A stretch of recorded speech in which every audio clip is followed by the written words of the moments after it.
Starting. Okay.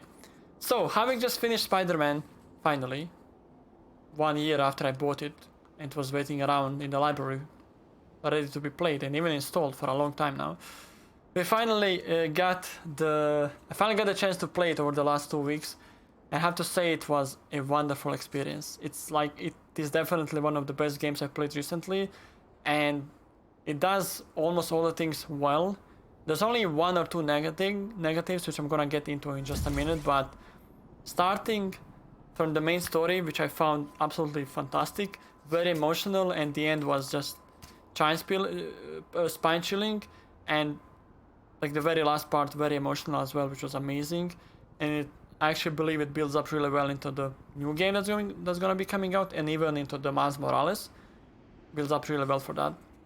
So the main story was amazing on that front.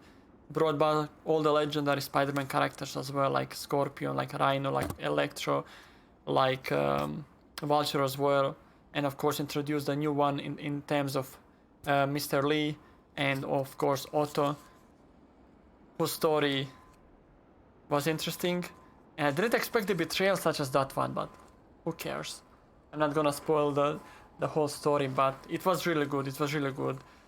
The best thing about this game, though, I feel, is the combat, which is it's taking the Batman Arkham Asylum and Arkham City recipe and just kind of upping it up like 10 notches and makes it almost perfect. There's some issues with it, obviously, like the one issue I had but that's not really specifically with the combat, that's to do with the game design.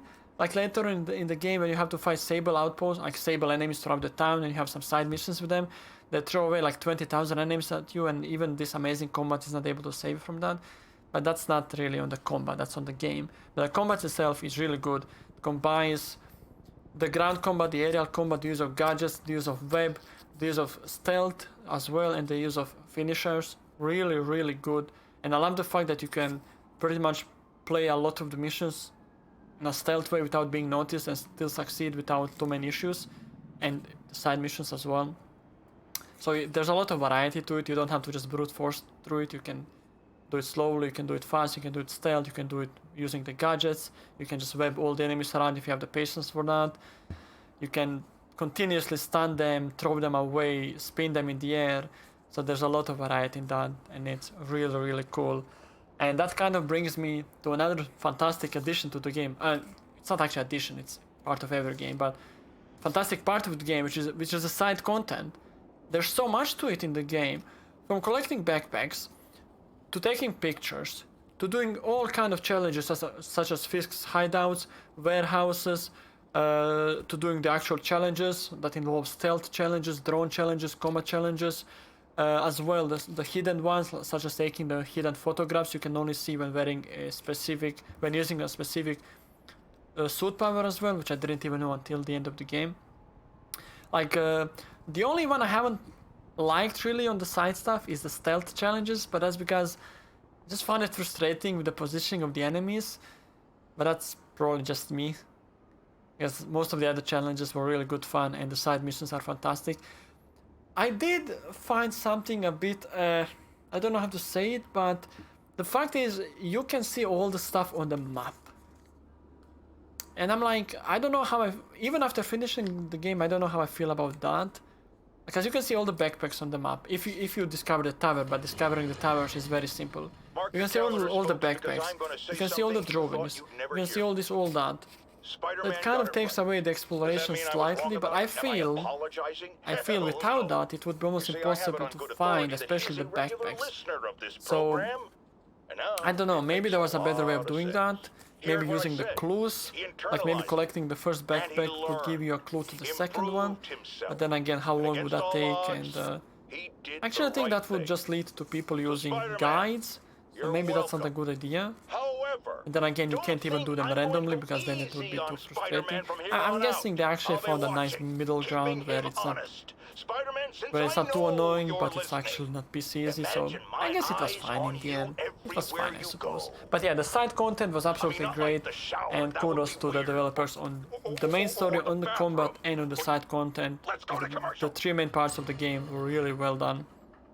The boss fights, kind of going back to the combat, the boss fights were really interesting, and I love the fact that later in the game they tried to combine multiple bosses in one fight, such as Scorpion and Rhino fighting against you, and before that Vulture and Electro fighting against you, which gives it an increased amount of challenge. The last fight against Otto was fantastic as well, even though I complained a bit, but looking back at it, it's a great fight, really well designed and very fun as well. There's also the one against Fisk on the start of the game, but that was a basic fight, like nothing special, but good entry to the combat. I feel good entry, because he definitely kicked my ass when I wasn't prepared for such high amount of challenge. So the boss fights were really well done. The combat in general, I've said, was amazing. The story was amazing. The side stuff was amazing. And did I miss out on something? So suits. One of the best things about the game is collecting all the freaking suits. I loved it.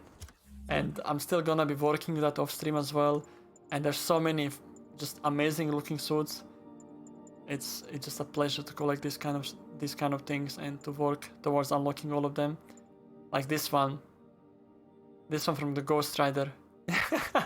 Absolutely amazing. This one as well. The vintage comic, great, and probably my favorite one, the Power Ranger one. It says Arachnid Rider suit, but this is Power Ranger suit. Let's not lie to ourselves, guys. This is a Power Ranger suit. And there's all kind of amazing ones as well on the side over here, but it's really good fun. Talked about gadgets already, but there's all kind of great ones. They add so much complexity to the combat, and really designed in a really fun way. So yeah, all that's amazing. The game in general is, I would seriously give it, I don't know, I kind of have an issue giving a game 10 out of 10, but like when I'm looking at this game objectively, like the pros and the cons, there's really not that many cons to it. There's most of the things that are pros actually. I think if not 10 out of 10, I think this game is definitely like 9.5 out of 10, I would say. Like, doing this review, I was actually thinking about like the negative stuff to the game, and the only thing that came to my mind is the stealth challenges. But then again, they are not even that bad. They require thinking. I just didn't like that. I just didn't like the fact I had to think so much about how to separate two enemies and like move them apart from each other. I didn't really like that too much. So that's why I don't like it, but I think it's a well-designed minigame. And outside of that, well, there's one negative too. I didn't want to complain about that during the game. I do feel a lot of the missions, just following through the story, or just like random story missions, are done on a similar concept. Like there's not that much variety, especially for like the first, like maybe 60% of the game. You basically get the mission, you go to an area, you fight dozens of enemies, you go and pick up the new mission, rinse and repeat. So I felt like the start of the game, like the early parts and maybe the midway part of it, was kind of repetitive in a sense that the missions all kind of felt a little bit too similar to each other. There wasn't enough variety. I think as the game goes later on, it changes, but yeah, the start was definitely a little bit too repetitive on the concept of the missions. But, considering how good everything else is, that's really something you notice that easily. Actually took me a lot of thinking to even realize that. So yeah, it's probably ignorable for the most players. It's only if you pay special attention to the design of the missions you would notice something like that. But yeah, nothing too fancy, nothing too bad. And anyway, yeah, that's it. Honestly, I kind of wanted to make this review a bit shorter than my other ones, but at the same time, there's nothing. Usually the reason I speak too much is because of the negative things about the game.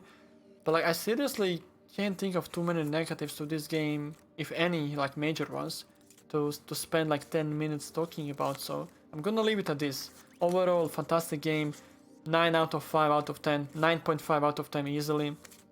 And it's probably one of the best PS4 games I've done, and probably one of the better games I've done in the recent months in general. So yeah, very much worth the money if you have a PlayStation 4, obviously, or 5, and very much worth the play.